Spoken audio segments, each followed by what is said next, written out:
주님께 더 가까이 나가기 원하십니까? 오늘이 혹시 무슨 주일인지 아시는지요? 네, 우리 한국 역사로는 오늘이 3.1절 주일이고요.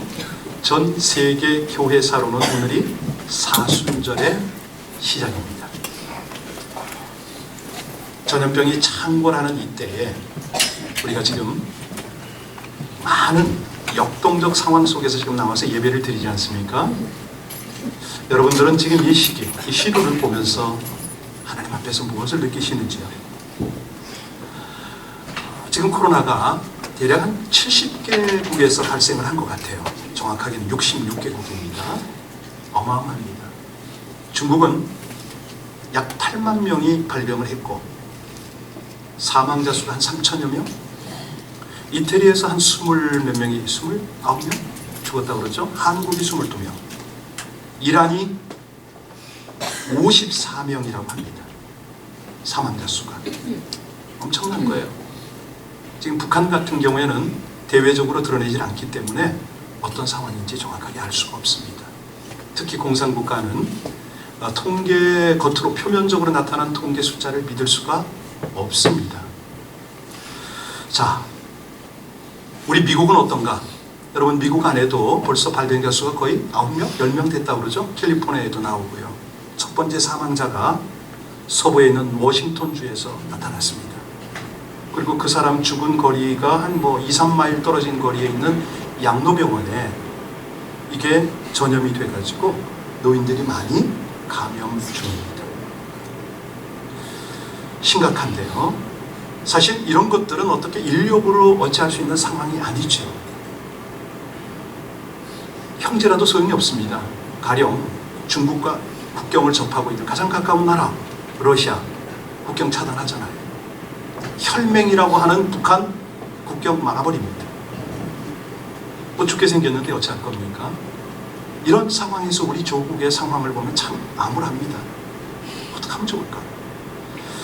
사실 제일 불쌍한 것은 아무 죄 없이 감염당해서 죽어가는 생명들과 그 가족들, 무엇보다도 자신의 목숨을 초계와 같이 내어놓고 방역으로, 의료로 온갖 수고를 아끼지 않는 헌신자들, 너무너무 귀하지 않습니까? 그런데 이런 상황, 이런 사태를 보면서 우리가 뭘 느껴야 됩니까? 여러분들은 뭘 느끼세요? 죽음. 이것은 언제든 우리 눈앞에 있는 것이다. 이게 현실이 되는 거죠. 우리 앞에 닥칠 수 있는 정말 어쩌지 못하는 이런 것들을 지금 우리가 몸소 체험을 하고 있습니다. 사실이요, 우리 그리스도인들은 아닌 것 같지만 아닙니다. 지금 우리 교회는 더 이상 감염의 성역이 아니잖아요. 아니, 감염의 위험지대가 되고 있습니다. 신천지를 비롯해서 한두 교회가 지금 또 감염이 되고 있다고 하니까. 교회란 원래는 도피처거든요. 교회에서는 구원을 얻고 치유를 얻고 회복을 얻는 그런 도피처인데 더 이상 그 역할이 되고 있지 않습니다. 늘 우리는 세상의 구원과 치유의 주체다. 와라. 우리 주님께서 수고하고 짐진 자들을 다 쉬게 한다. 이렇게 우리는 부르짖었죠. 그런데 지금 이 코로나 사태를 보면서 와, 이게 도대체 우리가 사회의 일원으로서 내 역할을 하는가? 교회가 과연 정말 이 사회를 향해서 치유의 대상이 될 수 있는가? 도피성의 대상이 될 수 있는가? 이런 걸 보면서 우리는 역설적 은총의 계기가 되고 있다. 이걸 깨달아야 되겠습니다. 사실이요, 지금 이 코로나가 가져온 우리 새로운 교회의 사태라고도 말할 수가 있겠는데요. 거의 이 신성 불가침 영역 아닙니까? 그러면서 우리는 주일 예배를 거룩하게 드리고 예배 아니면 죽을 것처럼 그렇게 우리는 살아왔는데 이번에 전체가 다 흩어지고 있습니다. 영상 예배를 드리고 있고, 이거는 사실 엄청난 충격이죠. 그런데 이런 거에 대한 감각이 없다? 이것도 또 문제고요. 지금의 상황을 조금 더 설명드리겠습니다. 중국의 국경 지역에 지금 메뚜기 떼가 어마어마하게 몰려오는 거 들으셨나요? 그 메뚜기 떼가 이집트에서 몰려오는 겁니다. 사막 지역에서. 지금 현재 메뚜기가 몇 마리냐면 1억 마리가 아닙니다. 10억 마리도 아니고요. 100억 마리도 아니고요. 무려 3,600억 마리가 중국을 휩쓸고 있습니다. 뭐 어떻게 어떤 근거를 가지고 이게 마리수를 체크했는지는 잘 모르겠는데 뭐 이렇게 자료를 좀 찾아보니까 이 정도 되는 메뚜기 떼가 먹어치우는 게 얼마나 되냐.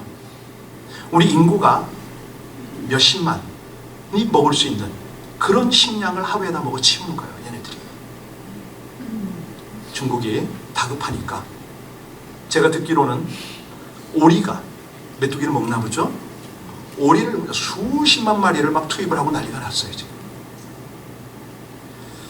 자, 여러분, 그렇다면 이제 질문하겠습니다. 이 코로나 사태 그리고 메뚜기 사태를 보면서 우리는 무엇을 깨달아야 될까요? 우리 신앙의 반응을 하나님 앞에서 어찌 해야 될까요? 제일 중요한 거는 원인을 찾고 책임을 묻고 뭐 따지고 뭐 난리가 났는데 우리 그리스도인들이 어찌 해야 되냐고요. 그런 시류에 휩쓸려서 두려워해야 되고 함부로 판단하고 또 나도 그렇게 함께 살아가야 되나요? 제일 중요한 건 하나님의 말씀 아니겠습니까? 지난 금요 밤에 이 부분에 대해서 아주 강하게 말씀을 드렸고 우리가 정말 합심으로 기도를 했는데 하나님이 미리 말씀하셨어요. 이런 일이 있을 거라고. 그리고 이런 일이 벌어질 때는 이렇게 대처를 하라고 말씀을 하셨어요. 어디 그 말씀이 나타납니까? 역대하 7장 13절 제가 읽어드리겠습니다. 내가 하늘을 닫고 비를 내리지 아니하거나 혹 잘 들으세요. 메뚜기로 토산을 먹게 하거나 혹 메뚜기로 토산을 먹게 하거나 혹 전염병으로 내 백성 가운데 유행하게 할 때에 분명히 말씀하셨죠? 하나님이 이미 말씀하신 거예요. 미리 아시는 거죠. 자, 메뚜기가 하루에 수십만 명의 양식을 다 먹어치우고 전 세계가 이 역병으로 두려움에 떨 때에 어떻게 하라고 그랬죠? 그 답이 역대하 7장 14절에 말씀하십니다. 내 이름으로 일컫는 내 백성이 그들의 악한 길에서 떠나 스스로 낮추고 기도하며 내 얼굴을 찾으면 내가 하늘에서 듣고 그들의 죄를 사하고 그들의 땅을 고칠지니라. 아멘입니까? 여기에서 그들은 누구죠? 바로 여기 있는 목사입니다. 저입니다. 저. 이 시대를 영적으로 이끌어가고 있는 모든 목사들의 죄입니다. 그리고 그리스도인들의 죄입니다. 그들입니다. 사실 이럴 때일수록 우리가 구할 것이 있습니다. 주님의 긍휼을 구하고 고난 중에도 우리 하나님께서 어디로 우리를 이끄시는가 이걸 주목을 해야 되는데 오늘 본문이 바로 그 말씀입니다. 오늘 1절과 2절을 보면서 우리 주님께서 어떻게 이 어려운 상황을 우리가 직시하고 또 따라오기를 원하시는지 본문 말씀을 봉독합니다. 내가 이것을 너희에게 이름은 너희로 실족하지 않게 하려 함이니 사람들이 너희를 출교할 뿐 아니라 때가 이르면 무릇 너희를 죽이는 자가 생각하기를 하리라. 지금 상황은 우리가 다 압니다. 그동안 큐티 하셨기 때문에 오늘 본문의 배경이 뭐죠? 예수님이 이제 십자가로 달리러 가시기 직전에 제자들에게 하는 교훈입니다. 말씀입니다. 자, 우리 예수님이요 제자들에게 덕담을 좀 하셨으면 얼마나 좋겠습니까? 나 지금 가는데 이렇게 믿음을 잘 지키고 이렇게 어려울 때 이렇게 하라고 부탁을 하셨으면 얼마나 좋겠습니까? 그런데 오늘 본문의 핵심은 뭐냐면 너희들을 내가 떠나자마자 박해를 당할 거야. 고난을 당할 거야. 어떤 수준이냐면 출교를 당하고 죽음까지 당할 거야. 심지어는 두려워서 나를 부인하거나 배도까지 하는 그런 일이 벌어질 걸 하고 미리 지금 알려주셨습니다. 여러분 2절에 보시면 출교라는 단어가 나왔잖아요. 출교 무슨 뜻입니까? 유대 사회 그 공동체는 한마디로 유대교 안에서 벗어날 수가 없잖아요. 여기서 쫓겨난다. 이 생존이 보호받지 못한다 이 말입니다. 여기서 사회적으로 단절이 되고 사회적으로 그냥 매장을 당하는 그 경험을 할 것이다. 이거는 사실은 육신적 죽음보다도 더 강하죠. 정신적으로 영적으로 죽임을 당할 수가 있다 이 말 아닙니까? 자, 그런데 이 일을 누가 그렇게 저지르느냐? 하나님을 모르니까, 예수님을 알지 못하니까 그들이 이런 짓을 한다라고 3절 4절에서 말씀하세요. 같이 읽습니다. 그들이 이런 일을 할 것은 아버지와 나를 알지 못함이라. 오직 너희에게 이 말을 한 것은 너희로 그때를 당하면 내가 너희에게 말한 이것을 기억나게 하려 함이요, 처음부터 이 말을 하지 아니한 것은 내가 너희와 예수님이 지금은 함께 계시니까 내가 미리미리 이 말을 하지 않았다. 그러나 내가 떠나고 나면 너희만 남아있을 때 지금 이 한 말을 잘 떠올리라는 거예요. 기억해서 그 어려움들을 잘 극복하라고, 고통과 또 두려움을 극복하고 믿음으로 승리하라고 주님께서 이 당부를 지금 하신다는 거 아닙니까? 사실 우리가 코로나와 지금 메뚜기 때와 이 마지막 종말의 상황들을 우리가 보면은 조금 사는 다르지만 전체적인 본질은 같습니다. 이제 5절 6절 같이 봉독합니다. 지금 내가 나를 보내신 이에게로 가는데 너희 중에서 나더러 어디로 가는지 묻는 자가 없고 도리어 내가 이 말을 함으로 너희 마음에, 여러분 이 상황 이해가 되세요? 지금 제자들이 집중해야 되는 건 뭡니까? 우리 주님께서 왜 가시는지, 어디로 가시는지 여기 집중을 해야 되잖아요. 그런데 제자들이 이것을 묻지를 않는다라고 주님이 얘기를 하십니다. 아니 이 제자들이 어떤 제자입니까? 자기들의 인생을 우리 예수님께 올인한 그런 제자들 아닙니까? 생업 다 포기하고 예수님을 따르던 제자들입니다. 그런데 지금 예수님이 떠난다고 하는데 어디로 가십니까? 저도 가야죠. 뭐 이 말을 해야 되는 게 상식이잖아요. 그 말을 안 해요. 왜 안 하죠? 6절에 뭐라고 그랬습니까? 근신하느라고. 예수님의 그 경고를 딱 듣는 순간에 너희에게 고난과 핍박이 기다리고 있다. 이 경고를 듣는 순간에 그들의 마음은 착잡한 거죠. 아니 너무 복잡한 거예요. 그러면서 동시에 근심이 생겨버렸습니다. 불안합니다. 어디로 주님이 가시는지 감히 묻지를 못하는 거예요. 너무 걱정이 되니까. 그런데 우리 주님께서 지금 뭐라고 그러시냐면 이것이 곧 너희에게 유익이다. 왜 유익인지 우리 7절 8절 같이 봉독합니다. 그러나 내가 너희에게 실상을 말하노니 내가 떠나는 것이 너희에게 유익이라.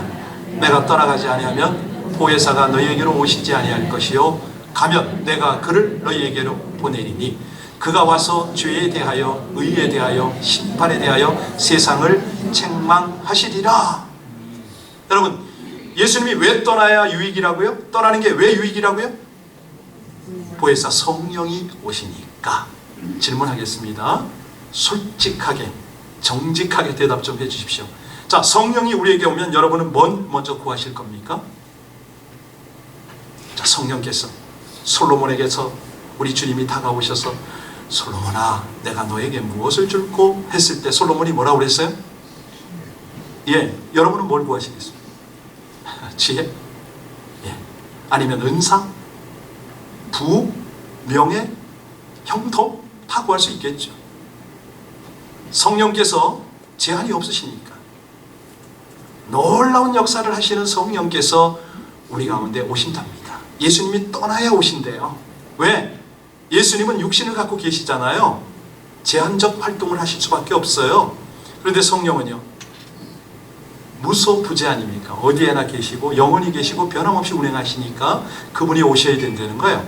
그런데 그분이 막상 오신 목적을 지금 뭐라고 그러냐면, 우리는 은사를 구해요, 능력을 구하고요, 응답을 구하고요, 형통을 구하고 지혜를 구해요.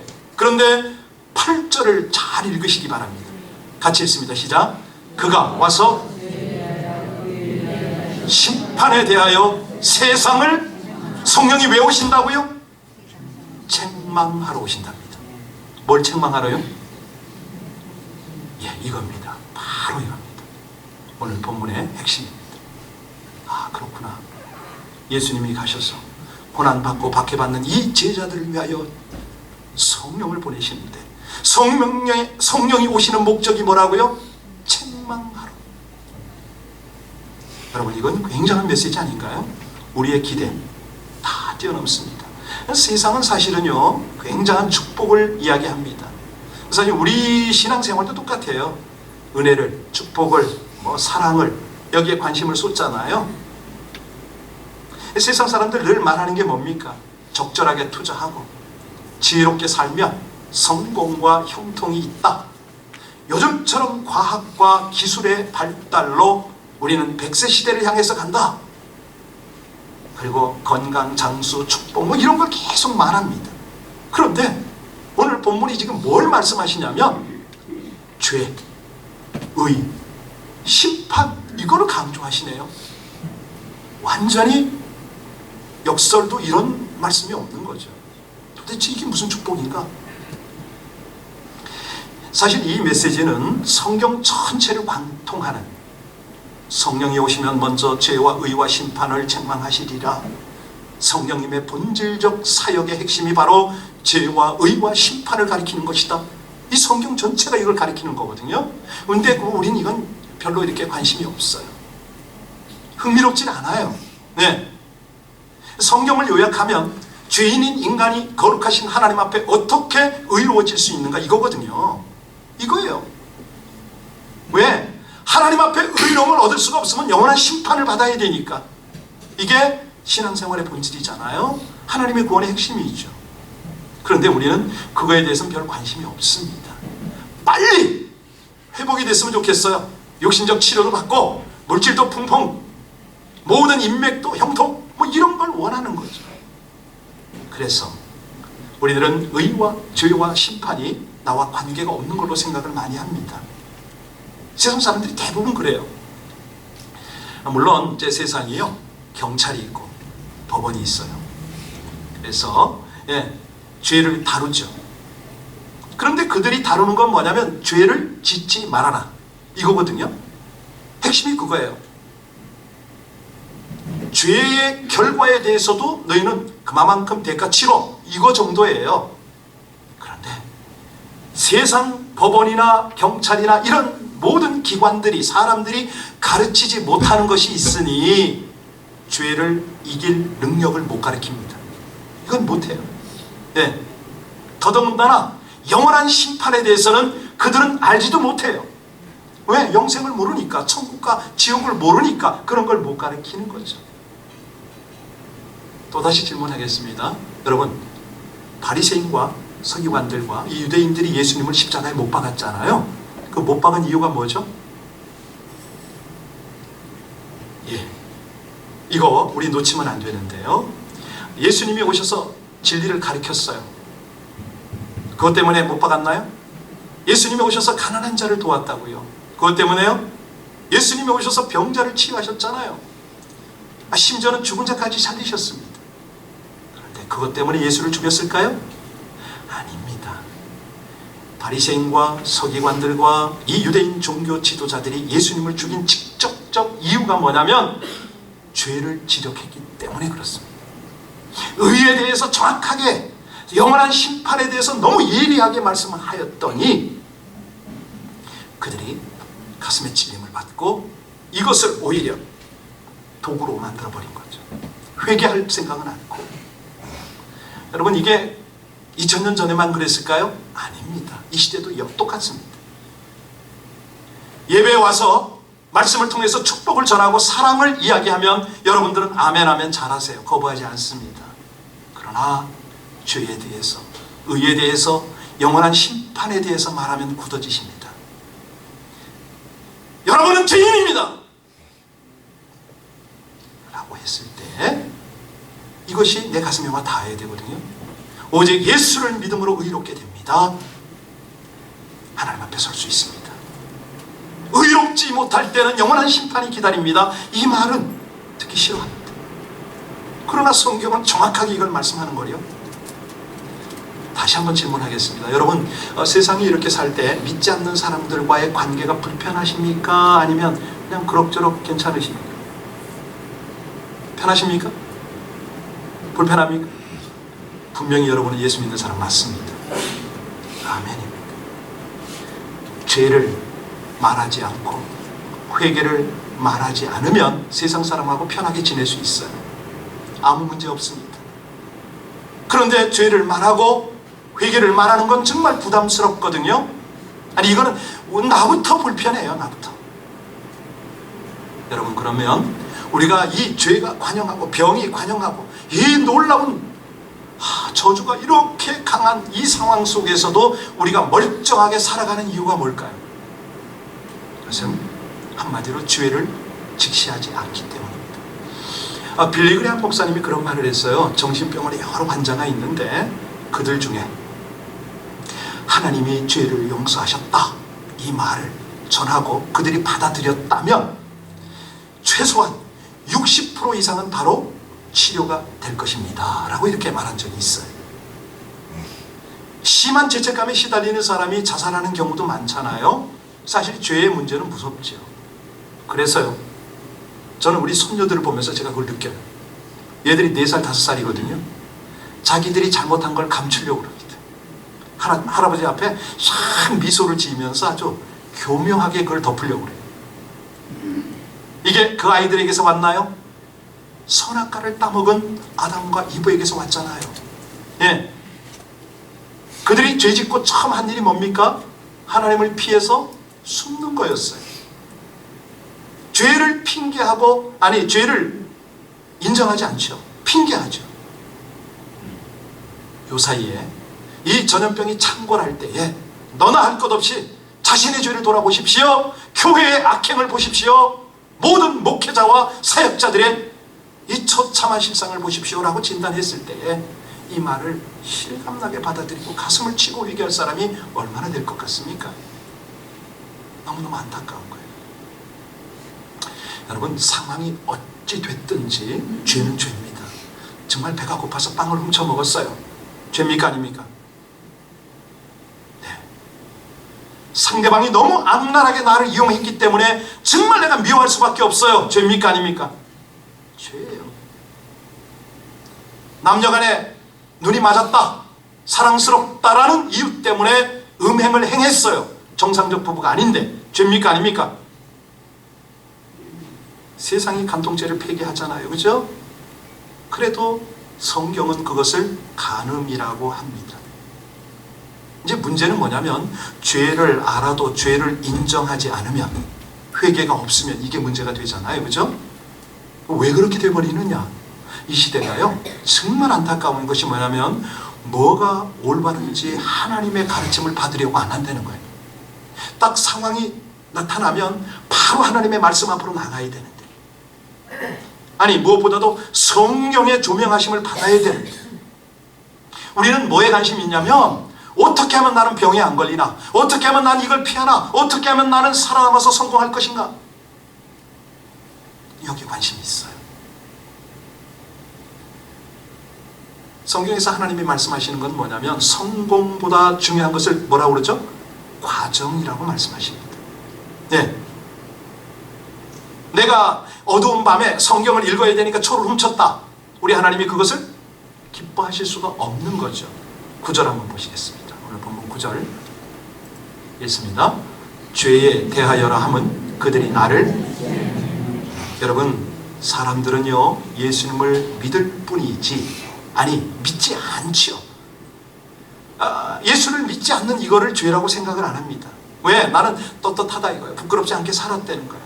그런데 성경은 분명히 뭐라고 말씀하시냐면 죄 중에 출발이 하나님을 믿지 않는 것이다, 이 말씀을 하시잖아요.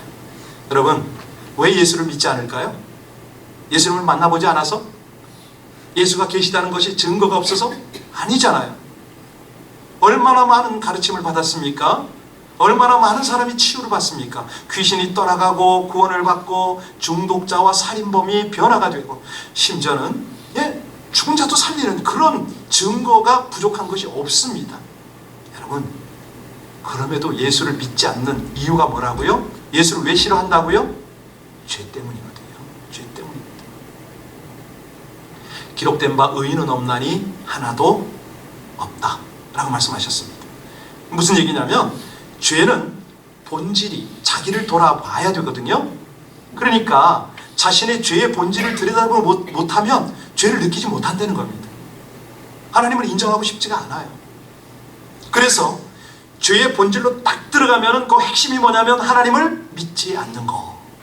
이게 이제 제 본질이죠. 왜 그게 제 본질이냐고요?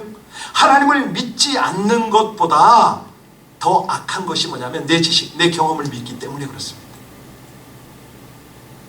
아담과 이브가 딱 그랬거든요. 하나님의 말씀을 기준으로 하지 않아요. 자기 생각을 기준으로 했어요. 선악과를 다 먹어도 괜찮겠다라고 여겼어요. 하나님의 명령을 어기는 것을 죄로 생각하지 않았어요. 근데 왜 이렇게 돼버리냐면, 한마디로요, 사람들이 이렇게 죄 속에 있고 하나님을 인정하지 않으려는 건 뭐냐면 하나님의 의를 모르기 때문에. 성령께서 오셔서 바로 그 의를 가르친다. 하나님 앞에서 합당한 삶이 뭔지 이걸 가르친다는 거예요. 정말로 우리가 죄를 깨달으면 그 다음 단계가 뭐냐면 의에 목마른 거예요. 의를 사모하게 돼요. 갈급하게 돼요. 그 내용이 10절이거든요. 같이 읽겠습니다. 의에 대하여라 함은 내가 아버지께로 가니 너희가 다시 나를 이해하셨습니까? 의를 사모하고 의에 목마른 사람만이 청결함을 누릴 수가 있죠. 이 청결할 때에 하나님의 자녀가 되잖아요. 하나님과의 관계가 되잖아요. 소통이 되잖아요. 네? 이게 복음의 진리거든요. 복음이 축복인 이유가 뭐냐면 모두가 죄인인데 그 죄인을 의롭게 하는 능력이 그 속에 있기 때문에 복음이 능력인 거죠. 복음이 축복인 거죠. 누구 한 명도 여기서 자유로울 수는 없거든요. 자, 11절 한번 보시면 그게 이해가 됩니다. 11절입니다. 심판에 대하여라 함은 이 세상 임금이 심판을 받았으니라. 의가 없이는 하나님 앞에 설 수가 없잖아요. 의롭게 되지 않으면 우리를 기다리고 있는 것이 뭐라고요? 전염병이 아닙니다. 영원한 심판입니다. 죄의 삭은 사망이고 육신의 죽음이 전부가 아니기 때문에 한 번 죽는 것은 사람에게 정해진 것이요. 그 다음에는 뭐가 있어요? 아시네요? 심판이 있죠. 바로 이 말씀을 예수님이 하셨을 때에 이 죄를 지적하고 의를 사모하라고 했더니 바리새인들이 더 악해졌어요. 의와 심판까지 말씀을 하니까 이제는 십자가에 못을 박아버리네. 그런데 이것이 어떤 못이냐면 예수를 못 박는 게 아니라 실은 자기 자신을 못 박는 거예요. 이해되세요? 이해 안 되세요? 어려우세요? 예수를 십자가에 못 박은 게 아니라니까요. 실은 자기 자신을 영원한 심판으로 못 받고 있는 겁니다. 그래서 이것이 이 백성들에게 너무 안타까워서 예수님이 그런 말씀을 하시잖아요. 내가 진실로 진실로 너희에게 이르노니 내 말을 듣고 또 나 보내신 이를 믿는 자는 영생을 얻었고 심판에 이르지 아니하나니 사망에서 생명으로 옮겼느니라. 우리가 예수를 좀 믿는데 그거 하나 귀하게 여겨주셨어. 그렇게 생명을, 영원한 구원을 하나님이 이렇게 약속을 하셨단 말입니다. 근데 이게 깨달아지지 않고 실감이 안 나니까 예수님이 성령님으로 보내시고, 아니 성령님으로 오신 거죠. 보혜사라는 말이 그 말입니다. 내가 가는데 이제는 영으로 성령과 함께 와서 너희를 이끌어 갈 거다, 이 말씀이거든요. 12절 볼까요? 12절 같이 봉독합니다. 12절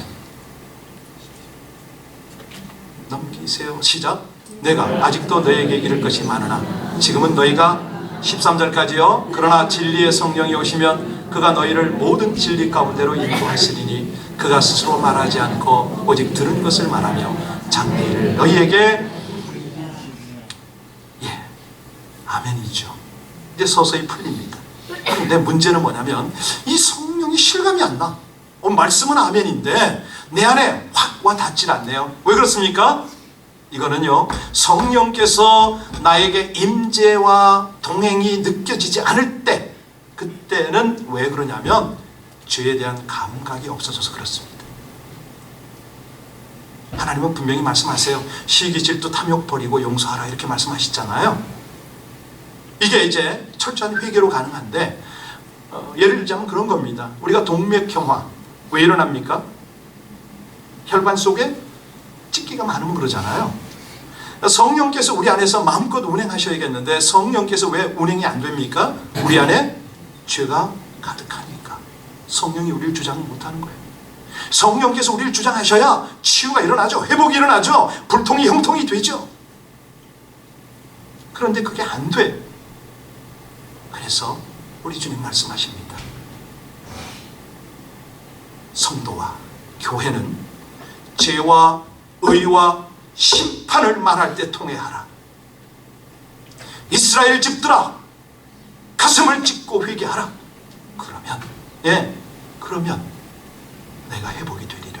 여러분, 그렇습니다. 우리가요, 심한 질병이 있고 정말 아픔이 있을 때, 사방이 막힐 때 죄를 분명히 지적을 해야 됩니다. 그냥 낫겠지. 아닙니다. 그런 거 아닙니다. 분명히 하나님의 목적이 있거든요. 우리가 성령에 의해서 진단을 받습니다. 마음이 찔립니다. 그러면 그 다음에 회개는 성령께서 하셔야 되거든요. 내가 내 마음대로 되질 않아요. 그냥 내가 유혹, 핍박 이렇게 어려운 상황 속에서도 그냥 내 마음대로 가려고 그러잖아요. 믿음이 가기가 쉽지가 않아요. 그래서 우리 신앙생활에 있어서 성령의 사역은 절대적입니다. 성령님을 통해서 우리는 죄에서 돌이킬 수가 있고, 성령님의 이 역사를 통해서 말씀이 깨달아지고, 성령님을 통해서 그분을 높일 수가 있거든요. 자, 여러분, 오늘요, 다른 거 다 잃어버려도 괜찮습니다. 이런 절박한 상황 중에서 하나님이 뭘 원하실까요? 우리 하나님이 예수님을 통해서 제자들의 마음을, 근심되고 낭망한 마음을 지금 만지고 계시잖아요. 사실 그들의 마음이 황폐화되어 가고 있는 상황이에요. 우리 마음이 그렇단 말이에요. 우리 각 사람의 마음이 무너지고 있고, 고통 가운데 있어요. 위기 속에서 어찌할 바를 모르겠어요. 자신이 그렇고, 가족이 그렇고, 지금 우리 사업이 그렇고, 우리 공동체가 그렇고, 정치도, 경제도, 교육도, 모든 것이 지금 그래요. 그럴 때 어떻게 하라고요? 하나님이 고칠 수 있도록, 하나님이 고칠 수 있도록, 하나님은 하실 수 있으니까 성령으로 우리 가운데 계속해서 지금 도전하세요. 질리지, 걸리지, 성령의 도움을 받아라. 내가 죄를, 의를, 심판을 지적할 때에 먼저 성령의 도움을 따라 이걸 회개해라. 그러면 내가 그 땅을 고칠 것이다. 목사, 너부터. 이렇게 하나님이 말씀하시는 거예요. 역대하 7장 14절 다시 읽어드리겠습니다. 내 이름으로 일컫는 내 백성이 그 악한 길에서 떠나 스스로 겸비하여 기도하여 내 얼굴을 구하면, 하나님의 얼굴을 구하면 내가 하늘에서 듣고 그 죄를 사하고 그 땅을 고칠지라. 하나님의 능력을 구하라는 거 아닙니다. 하나님, 이 질병을 거두어 주옵소서 이렇게 구하라는 것도 아니에요. 하나님, 요번에 필요한 돈을 보내주세요 이렇게 구하라는 게 아니에요. 뭘 구하라고요? 하나님의 얼굴을 구하면. 얼굴과 얼굴입니다. 죄가 가려지면 얼굴을 볼 수가 없지 않습니까? 회개하고 철저히 통회하고 자복하고, 제발 남 탓하지 말고, 누구 원인 따지지 말고 자신을 돌아보고 회개하고 기도하면 길을 여시겠다는 겁니다. 위기의 땅을 기회의 땅으로 바꾸시겠다는 겁니다. 상처 입은 심령뿐만 아니라 그 주변을 다 고치겠다는 거 아닙니까? 저주의 땅을 축복의 땅으로 완전히 회복하고 마실 그 하나님 앞에 우리가 내어드려야 됩니다. 내어드려야 됩니다. 내 마음도 내어드리고 우리 가정도 열어드리고 우리 교회도 그분 손에 맡겨야 될 줄로 믿습니다. 먼저요, 인간적인 냄새 좀 제거해야 됩니다. 왜냐하면 그곳에 하나님의 성령의 임재와 통치가 일어나야 되니까. 예, 그것이 뭐라고요? 겸비입니다. 겸비. 나의 백성이 이 찬양을 좀 하고 싶은데, 우리가 이 고난 중에도 진리의 길로 인도하시는 성령님을 의지하셔야 합니다. 다른 방법 없습니다. 내가 회개를 해봐야 무슨 회개를 합니까? 성령이 도우셔야지. 성령이 통해 자복하도록 울며 기도하도록 성령이 도우셔야지 철저한 회개가 일어납니다. 여러분 따라서 하십시오. 회개 없이는 성령의 역사도 없다. 성령의 불보다 더 중요한 것은 철저한 회개다. 그러면 고쳐집니다. 이 전염병을 이길 수 있습니다. 여러분들 모든 일이 열릴 것입니다.